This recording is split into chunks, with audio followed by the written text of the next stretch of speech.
Deuteronomy chapter 17. You must not sacrifice to him a bull or sheep that has a blemish or any other defect, because that is considered offensive to the Lord your God. Suppose a man or woman is discovered among you in one of your villages that the Lord your God is giving you, who sins before the Lord your God and breaks his covenant by serving other gods and worshipping them, the sun, moon, or any other heavenly bodies which I have not permitted you to worship. When it is reported to you and you hear about it, you must investigate carefully. If it is indeed true that such a disgraceful thing is being done in Israel, you must bring to your city gates that man or woman who has done this wicked thing, that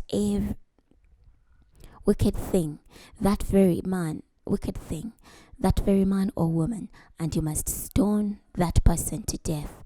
At the testimony of 2 or 3 witnesses they must be executed. They cannot be put to death on the testimony of only one witness. The witness must be first to begin the execution, and then all the people are to join in afterward. In this way you will purge evil from among you. If a person is too difficult for you to judge, bloodshed, legal claim or assault, matters of controversy in your villages, you must leave there and go up to the place the Lord your God chooses. You will go to the Levitical priests and the judge in office in those days and seek a solution. They will render a verdict. You must then do as they have determined at that place the Lord chooses. Be careful to do just as you are told. You must do what you are instructed, and the verdict they pronounce to you without fail. Do not deviate right or left from what they tell you. The person who pays no attention to the priest currently serving the Lord your God there, or to the verdict, that person must die, so that you may purge evil from Israel. Then all the people will hear and be afraid, and not be so presumptuous again. When you come to the land the Lord your God is giving you, and take it over and live in it, and then say, I will select a king like all the nations surrounding me.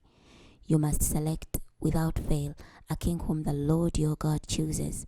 From among your fellow citizens you must appoint a king. You may not designate a foreigner who is not one of your fellow Israelites. Moreover, he must not accumulate horses for himself or allow the people to return to Egypt to do so. For the Lord has said, must never again return that way. Furthermore, he must not marry many wives, lest his affections turn aside, and he must not accumulate much silver and gold. When he sits on his royal throne, he must make a copy of his law on a scroll given to him by the Levitical priests. It must be with him constantly, and he must read it as long as he lives, so that he may learn to revere the Lord his God, and observe all the words of his law and these statutes, and carry them out. Then he will not exalt himself above his fellow citizens, or turn from the commandments to the right or left, and he and his descendants will enjoy many years ruling over his kingdom in Israel. Chapter 18. The Levitical priests, indeed, the entire tribe of Levi, will have no allotment or inheritance with Israel. They may eat the burnt offerings of the Lord and of his inheritance. They will have no inheritance in the midst of their fellow Israelites. The Lord alone is their inheritance, just as he had told them. This shall be the priest's fair allotment from the people who offer sacrifices. Whether bull or sheep, they must give to the priest the shoulder, the jowls, and the stomach. You must give them the best of your grain, new wine, and olive oil, as well as the best of your wool, when you shear your flocks. For the Lord your God has chosen them and their sons from all your tribes to stand and serve in his name permanently.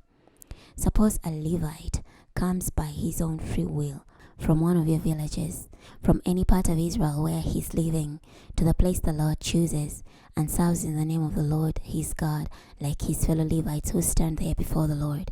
He must eat the same share they do, despite any profits he may gain from the sale of his family's inheritance. When you enter the land the Lord your God is giving you, you must not learn the abhorrent practices of those nations. There must never be found among you any who sacrifices his son or daughter in the fire. Anyone who practices divination, an omen reader, a soothsayer, or a sorcerer, one who casts spells, one who conjures up spirits, a practitioner of the occult, or a necromancer. Whoever does these things is abhorrent to the Lord, and because of these detestable things, the Lord your God is about to drive them out from before you. You must be blameless before the Lord your God. Those nations that you are about to dispossess listen to omen readers and diviners, but the Lord your God has not given you permission to do such things. The Lord your God will raise up for you a prophet like me from among you, from your fellow Israelites. You must listen to him. This accords with what happened at Horeb in the day of the assembly.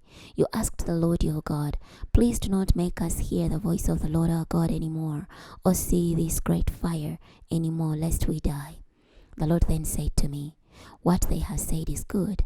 I will raise up a prophet like you from them, from among their fellow Israelites. I will put my words in his mouth, and he will speak to them whatever I command. I will personally hold responsible anyone who then pays no attention to the words that prophet speaks in my name. But if any prophet presumes to speak anything in my name that I have not authorized him to speak, or speaks in the name of other gods, that prophet must die. Now if you say to yourselves, how can we tell that a message is not from the Lord? Whenever a prophet speaks in my name, and the prediction is not fulfilled, then I have not spoken it. The prophet has presumed to speak it, so you need not fear him. We're stopping here today. Next time we're going to be starting from Deuteronomy chapter 19. I'll see you then.